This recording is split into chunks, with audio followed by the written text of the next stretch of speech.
Fred Moore once again here to help you focus better. Focus, Daniel-san. Remember that Karate Kid? The first one, not the other one. Well, the other one.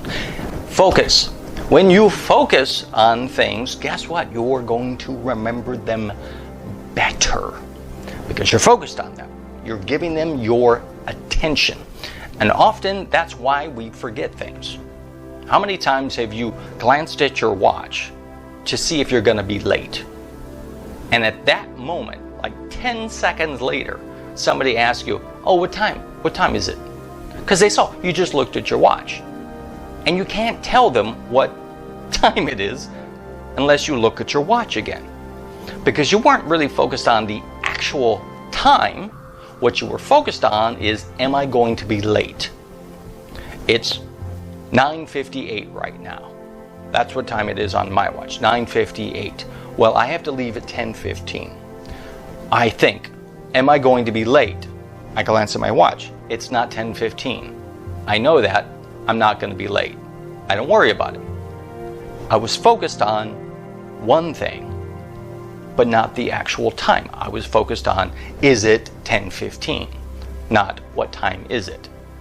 So it's funny how you can think you're focusing on, but you're not really focusing on the right thing. So how do you focus? Well, whatever you're doing, whatever information that you need to retain, stop, collaborate, and listen. No, stop and pause. Just like when you're trying to remember somebody's name. You get their name and you stop and you think and you pause and you get that information in. Right? Whatever it is that you're trying to focus on, if you're trying to study, if you're trying to memorize a speech, if you're reading a good information book, the Bible, if you're reading an autobiography, whatever, something that you want to remember, the information that you want to take in, stop and pause. Right? You just got this information. Ooh, this is an important piece of information. I need to remember it. Stop, pause. You can write it down. You could read it out loud, like we said in one of the other lessons of locking it into your brain, how to really cement it in there. That's one thing. But stopping and pausing and kind of telling your brain, hey, look, this is important, okay? Because your brain is dealing with a million different things. There's input from your ears, your eyes, your nose, your smell, your taste, your feelings, the pants you're wearing, the rain, the sun, the light, the people, the noise. So much information coming in your brain that it's not sure what it needs to focus on unless you tell it. Give it some attention. Stop and pause and focus on this information. Another thing you can do to help your focus is do just one thing.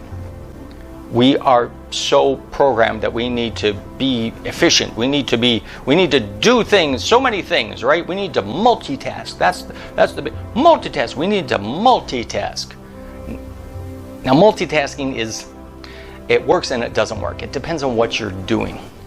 Science has proven that multitasking doesn't really exist. You can't do two things at the same time. Two things that what you're really doing is you're switching from one thing to another, back and forth, faster and faster, right? You're doing it so quickly that your brain doesn't really perceive that you're switching from one thing to another. You're actually it seems like, oh, I'm doing two things at once. No, you're not. Now again, it depends on what you're doing. If you're walking on the treadmill and you're reading a book, you are doing two different things at the same time because different parts of your brain are responsible for these different things. The part of your brain that is reading and taking this information and processing isn't the same one that's making sure you don't fall on the treadmill. Different parts. So in that case, multitasking can work. It's two polar opposite activities that are happening. But we tend to try to do many things at once. Let me be efficient.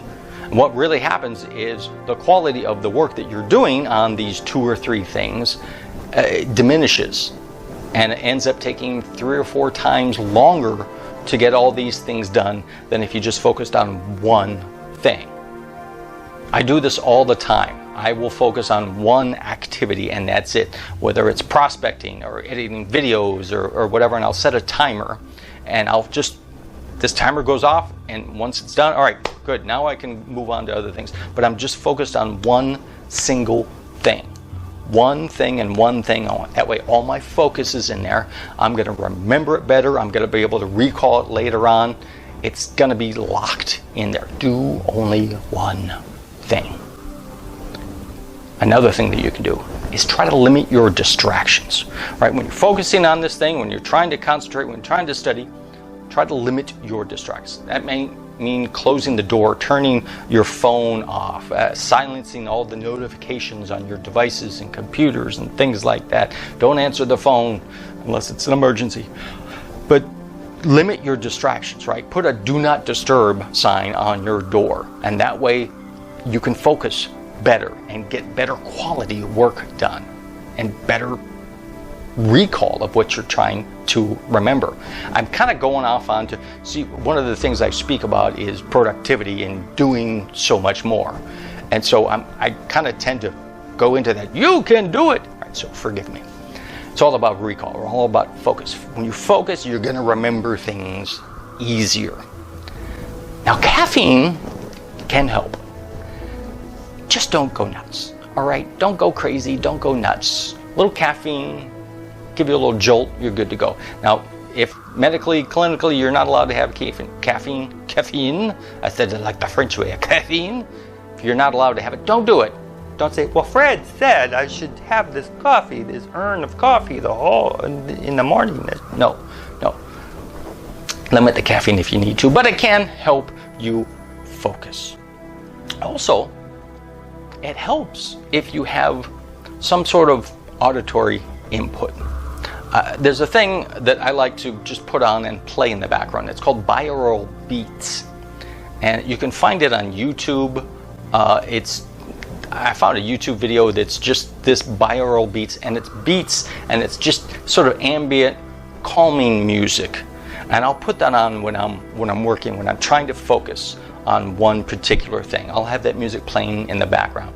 That way, if I hear something, there's no other distractions. It kind of really helps me focus. I'll do this when I'm reading.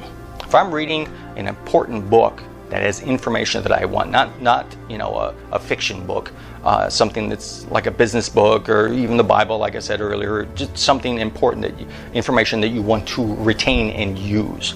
I'll put in my headphones with the binaural beats going. Right? I don't want to have music. No, I want to have something that's going to block out everything else so I'm not distracted. Right? I'm limiting my distractions that way. And that way I can focus on what I'm reading and I'm going to remember it better later on. Finally, the best thing you can do to help your focus and help your memory is to get some rest. Wow, what a concept, right? You know it. When you're tired, when you're overworked, your brain gets a little rattled and addled and you're like, I can't remember. Why did I come in this room? Who am I? Who are you people? What's going on? Just simply getting some rest, even just a little cat nap, a little power nap will recharge you and help you refocus and help you, hopefully, recall the things that you need to recall. Like, oh, it's time to go home. I almost forgot to leave.